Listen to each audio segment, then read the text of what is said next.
नमस्कार दोस्तों, आज मैं आपको जीवन की उन महत्वपूर्ण बातों के बारे में बताऊंगी जिनका जानना आपके लिए बेहद जरूरी है। तो चलिए शुरुआत करते हैं रसोई से। दोस्तों, क्या पति और पत्नी को एक साथ बैठकर भोजन करना चाहिए या क्या किसी मनुष्य को किसी दूसरे का झूठा भोजन ग्रहण करना चाहिए? इन विषयों पर अक्सर घरों में चर्चा हो जाया करती है, लेकिन आपको जानकर आश्चर्य होगा कि भगवान कृष्ण ने इन विषयों पर बहुत ही महत्वपूर्ण बातें बताई हैं, जो मनुष्य को अवश्य जाननी चाहिए, जिससे कि उसे कभी भी अकाल मृत्यु या दुख एवं दरिद्रता का सामना न करना पड़े। दोस्तों, इस संसार के प्रत्येक मनुष्य को जीवित रहने के लिए अन्न की आवश्यकता होती है। अन्न ही प्राण है, अन्न से ही ऊर्जा मिलती है। संसार के प्रत्येक प्राणी के भोजन के लिए भगवान ने अलग अलग नियम बनाए हैं। जैसे शाकाहारी जीव जंतु जीवित रहने के लिए कंद मूल फल और वनस्पतियों पर निर्भर है, और मांसाहारी जीव जंतु दूसरे जीवों के रक्त और मांस पर निर्भर है। जिस प्रकार से समस्त प्राणी जगत अपने लिए बनाए गए नियमों के दायरे में रहकर भोजन करता है, उसी प्रकार मनुष्य के भोजन के लिए भी कुछ महत्वपूर्ण नियम बनाए गए हैं। यदि इन नियमों का पालन किया जाए तो मनुष्य को भगवान विष्णु और माँ अन्नपूर्णा की असीम अनुकंपा प्राप्त होती है। हमारे प्राचीन ग्रंथों में भोजन करने की दिशा, भोजन करने का सही समय, भोजन के प्रकार व भोजन करने की विधि आदि से संबंधित महत्वपूर्ण नियम बताए गए हैं। दोस्तों, भगवान कृष्ण ने भगवत गीता में भोजन करने संबंधी बहुत ही महत्वपूर्ण उपदेश दिए हैं, जिनके बारे में कम लोगों को ही पता है। उनके द्वारा दिया गया ये ज्ञान मनुष्य को दीर्घायु प्रदान करने वाला, उसकी उन्नति करने वाला तथा सभी प्रकार के रोगों से मुक्ति दिलाने वाला है। पंच तत्वों से बने इस मनुष्य शरीर को जिस सर्वशक्तिमान ईश्वर ने प्रदान किया है, उसी ने इसे स्वस्थ रखने के उपाय भी बताए हैं। जो मनुष्य भगवान श्री कृष्ण द्वारा बताए गए इन नियमों का पालन करता है, उसका शरीर सदैव शुद्ध, तेजस्वी, ऊर्जावान तथा विकारों से दूर रहता है और जीवन के अंत में सद्गति को प्राप्त करता है।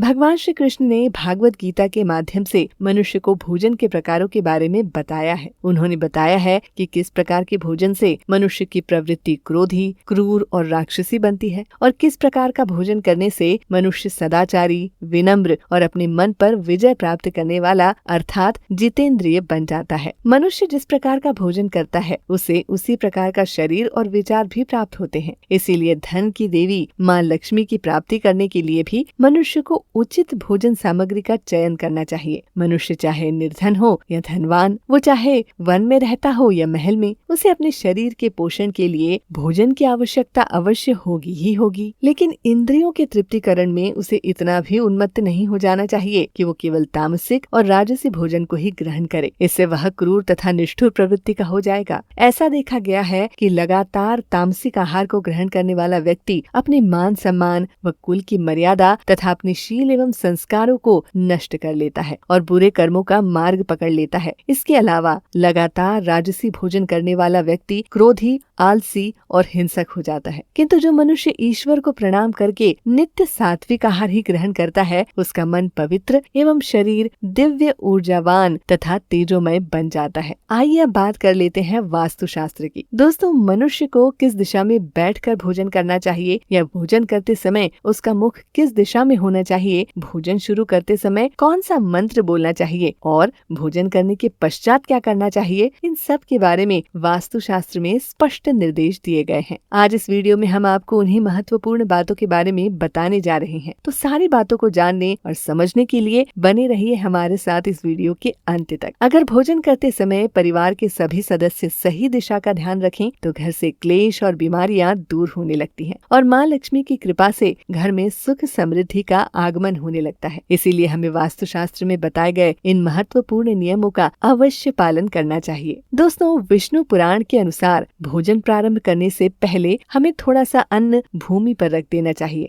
जिससे कि देवता, पशु पक्षी तथा प्रेत, पिशाच आदि अभौतिक शरीर वाली योनियों के जीव जो अपने कर्म बंधन से बंधे हुए हैं, उन सभी को आपके द्वारा रखे हुए अन्न की प्राप्ति हो जाए। यदि भोजन करते समय कोई अतिथि आ जाए तो उसका स्वागत सत्कार करना चाहिए। उसे आदर के साथ बैठने के लिए आसन दें, फिर श्रद्धा पूर्वक भोजन कराएं, फिर उसके बाद विदा करें। क्योंकि ऐसा माना जाता है कि जिस घर से अतिथि निराश होकर लौट जाता है, उसे वह अपने पाप देकर उसके शुभ कर्मों को ले जाता है। शास्त्र कहते हैं कि मनुष्य के पिता के घर में रहने वाली विवाहित स्त्री, दुखिया और गर्भ धारण की हुई स्त्री तथा वृद्ध को भोजन कराने के बाद ही भोजन करना चाहिए। आपात स्थिति को छोड़कर इन सभी को भोजन कराए बिना जो स्वयं भोजन करता है, उसका भोजन अशुभ अशुद्ध हो जाता है और उसकी हानि होती है। जो व्यक्ति नित्य ऐसा करता है वो लगातार दुख भोगता है। जो व्यक्ति स्वस्थ होने के बावजूद स्नान किए बिना भोजन करता है उसका भोजन मल भक्षण करने के समान हो जाता है। जो मनुष्य बालक एवं वृद्ध के हिस्से का भी भोजन खा जाता है उसका भोजन विष्ठा के समान हो जाता है। और जो द्वार पर आए भिक्षु को दान दिए बिना ही भोजन करता है उसका भोजन विष के समान हो जाता है। मनुष्य को कभी भी दुराचारी व्यक्तियों द्वारा दिया गया अथवा दूसरों के द्वारा अपमानित करके दिया हुआ भोजन कभी भी ग्रहण नहीं करना चाहिए। भोजन को एकाग्रचित्त होकर करना चाहिए। भोजन करते समय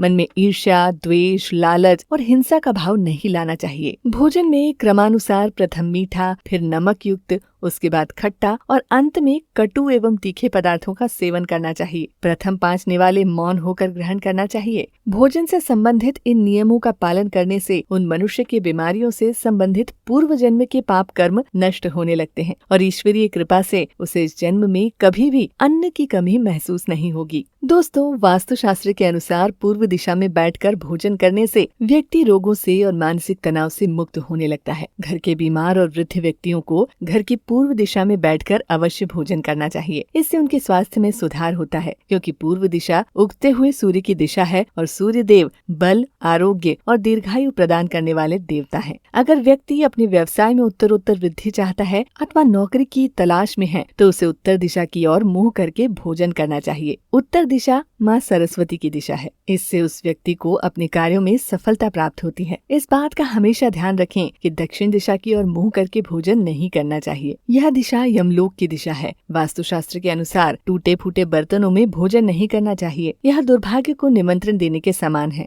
भोजन हमेशा स्वच्छ पात्र में ही करना चाहिए। गंदे बर्तन में भोजन करने से जीवन में हमेशा दुर्भाग्य का सामना करना पड़ता है। एकादशी के दिन तामसिक भोजन का सेवन कदापि न करें। शास्त्रों के अनुसार एकादशी के दिन जो तामसिक भोजन या मांस का सेवन करता है, माँ लक्ष्मी उससे रुष्ट हो जाती हैं। उसके घर से वो हमेशा के लिए चली जाती हैं। भोजन का अपव्यय करना हमारे शास्त्रों में अनर्थ माना गया है। इसीलिए थाली में जितना आवश्यक हो उतना ही भोजन ले। अगर कोई व्यक्ति साथ में भोजन कर रहा हो तो उसका भोजन समाप्त होने तक उठकर नहीं जाना चाहिए। इससे पितर नाराज हो जाते हैं। भोजन के बाद उसी भोजन के पात्र में हाथ धोना अनुचित माना गया है। भोजन की हुई थाली में हाथ धोने से अन्न का अपमान होता है। भोजन करने के बाद उसी थाली में हाथ धोने वाले लोग अगला जन्म किसी निम्न योनि में लेते हैं। तो अगर आप भी ऐसी बुरी आदतों से ग्रसित हैं तो आज से ही अपनी आदत बदल लीजिए। सबसे महत्वपूर्ण बात, हमेशा ध्यान रखिए कि व्यक्ति को कभी भी अपने बिस्तर पर बैठकर भोजन नहीं करना चाहिए। ऐसा करने से वह व्यक्ति कई प्रकार के रोगों से ग्रसित हो सकता है। भोजन केवल जमीन पर आसन बिछाकर फिर उस पर बैठकर ही करना चाहिए। भोजन करते समय दिशाओं का ध्यान रखना बहुत ही आवश्यक होता है। यदि गलत दिशा में बैठकर या गलत दिशा में मुंह करके भोजन किया जाए तो व्यक्ति को उसका अनिष्टकारी परिणाम भुगतना पड़ सकता है। भगवान श्री कृष्ण के अनुसार जिस भोजन पर कोई व्यक्ति पैर रखकर चला गया हो अथवा उसे लांघ कर गया हो, ऐसे भोजन को कभी ग्रहण नहीं करना चाहिए। ऐसा भोजन अशुद्ध हो जाता है। ऐसे भोजन को पशुओं को खिला देना चाहिए। दूसरों के द्वारा लांघा गया भोजन खाने से मनुष्य की आयु कम हो जाती है और उसके शरीर में विभिन्न प्रकार के रोग उत्पन्न होने लगते हैं।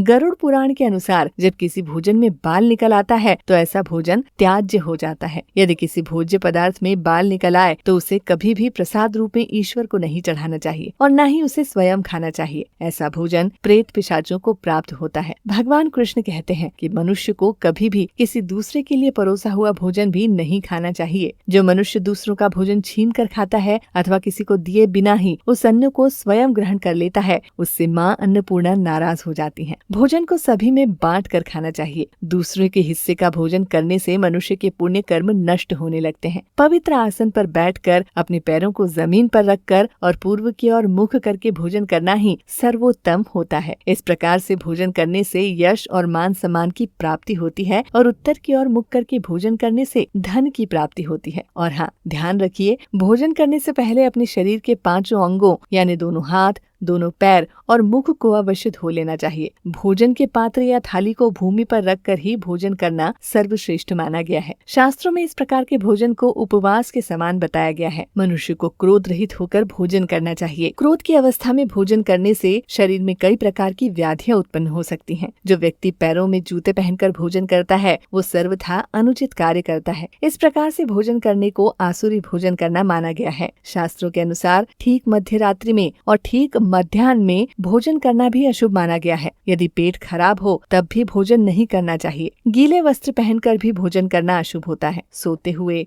खड़े होकर, टूटे हुए बर्तन में, भूमि पर रखकर अथवा हाथ में रखकर भोजन करने से दरिद्रता आती है। भोजन करते समय किसी भी प्रकार के मंत्रों का उच्चारण नहीं करना चाहिए। शास्त्रों के अनुसार पत्नी को पति को भोजन करा देने के पश्चात ही भोजन करना चाहिए। यदि पति घर से दूर हो तो पति का ध्यान करके समय से भोजन कर लेना चाहिए। इससे पति की आयु लंबी होती है। पति के भोजन करने से पहले पत्नी के भोजन कर लेने को शास्त्रों में शुभ नहीं माना गया है। इससे पति की आयु कम हो सकती है। विष्णु पुराण के अनुसार पति और पत्नी को एक साथ बैठकर भोजन नहीं करना चाहिए। ऐसा करने से दोनों के बीच क्लेश और विवाद पैदा होता है। अंधकार में अथवा खुले आकाश के नीचे बैठकर भी भोजन नहीं करना चाहिए। भोजन करते समय सर के ऊपर छत अथवा वृक्ष की छाया अवश्य होनी चाहिए। विष्णु पुराण के अनुसार केवल एक वस्त्र पहनकर या नग्न होकर भोजन करना अनुचित और अशुभ होता है। इससे जीवन में दुर्भाग्य आता है। किसी प्रकार के वाहन में बैठकर भोजन करना भी अशुभ होता है। हंसते हुए और रोते हुए भोजन करना भी अनिष्टकारी माना जाता है। तो दोस्तों, इस वीडियो में हमने आपको भोजन से संबंधित सारे महत्वपूर्ण नियमों जो शास्त्रों में दिए गए हैं